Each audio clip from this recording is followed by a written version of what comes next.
नमस्कार मित्रांनो, स्वागत आहे आपल्या छोट्याशा मिनी ब्लॉगमध्ये. मित्रांनो, आजच्या दिवसामध्ये आपल्याला काम करायचं ते म्हणजे वाटाणा, ग्रीन पीस आणि मटार अशा प्रकारे बोलतात त्याची लागण करायची.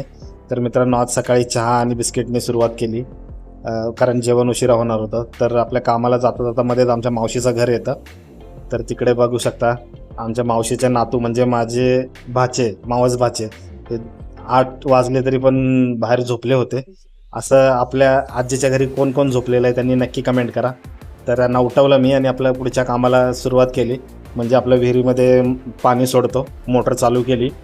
मोटर चालू करून पुढच्या कामाला सुरुवात म्हणजे आपली मका तोडणे. मका तोडून गुरांसाठी घेऊन येतो. तर बघू शकता ही मका आपण तोडून घ्यायची आहे. तर मका तोडून घेतली, वजा बांधलं, वजा बांधून आपलं काळी दोरीने वजा बांधलं आणि निघालो आपल्या घराकडे. बघू शकता असं वजन रोज 2 वजी न्यावी लागतात मला. घरी आल्यानंतर घरी आमरस चपाती आणि टोमॅटोची चटणी होती, तिखट काहीतरी असावं म्हणून.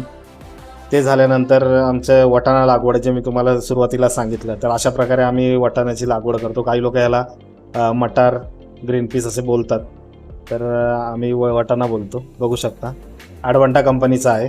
तर असा नांगराने आम्ही नांगरून घेतो, छोटा नांगर आहे आणि आई अशी मागे एक अंतराने एक इतीच्या अंतरावरती टाकते. त्यानंतर आम्ही बी भुजून आणि भिजून घेतो. एक दिवस आधी पण भिजून घेतो, कारण पाण्यामध्ये जेवढं पण जमिनीमध्ये जेवढं गरमी असेल ते थोडं जमीन जरा थंड होते त्यासाठी. तर अशा प्रकारे भिजून घेतलं, बघू शकता. आणि ह्या बाजूला दुसऱ्या पट्टीमध्ये त्यांचं लागण चालू आहे वाटाण्याची आणि मी इकडं भिजवतोय. बघू शकता ह्या दातुळणी एका बाजूनी जसं पाणी पडतंय तुम्हाला दिसत असेल, तर त्यासाठी माती वडायला लागते. तर अशा प्रकारे ही एक पट्टी भिजवून घेतली. त्यानंतर घरी आलो. घरी आल्यानंतर टोमॅटोची चटणी चपाती खाल्ली. तोपर्यंत पावसाचं वातावरण झालं होतं आणि हे सगळी भराभरी चालू होती. बघू शकता हे सगळे आम्ही भोतामध्ये भरून घेतलं. लय तारांबळ झाली होती. त्यानंतर मी आलो इकडे दुसरं वजं आणायला आमचं मक्याचं आणि विहिरीत पाणी सोडायला. बघू शकता पावसाचं वातावरण झालेलं आहे आणि त्या बाजूला पाऊस पण पडतोय, दिसत असेल तुम्हाला. जास्त ढग खाली आलेले दिसतात तिकडे.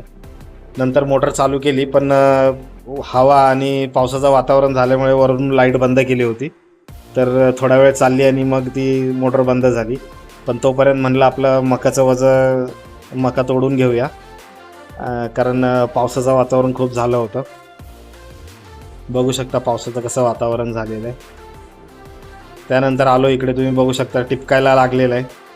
तर टिपकायला लागलं म्हणून जरा घाई गडबडीत मका तोडून घेतली आणि तारांबळ झाली होती म्हणून मी दावा आणायचा, रशी आणायचा विसरून गेलतो. म्हणून ही रशी मावशीच्या इथून घेतली, मध्येच रस्त्यातून. आणि वजा बांधलेलं आहे आणि वारं खूप सुटलं होतं. तर घेऊन आलो घरी. घरी आल्यानंतर वातावरण थोडं झालं होतं बरं. त्यानंतर गोटा झाडून घेतला. रोजच्याप्रमाणे आपलं हे रोजचं काम आहे. गोटा झाडून घेतल्यानंतर गुरांसाठी संध्याकाळी 6 वाजले होते, मका तोडून घेतली. बघू शकता. तर मित्रांनो, आजचा ब्लॉग संपलेला आहे. तर व्हिडिओ आवडला असेल तर व्हिडिओला लाईक करा, चॅनलला सबस्क्राईब करा. इंस्टा आणि फेसबुकवरून बघायचं असेल तर फॉलो करायला विसरू नका. हाईप करा. चला, बाय बाय.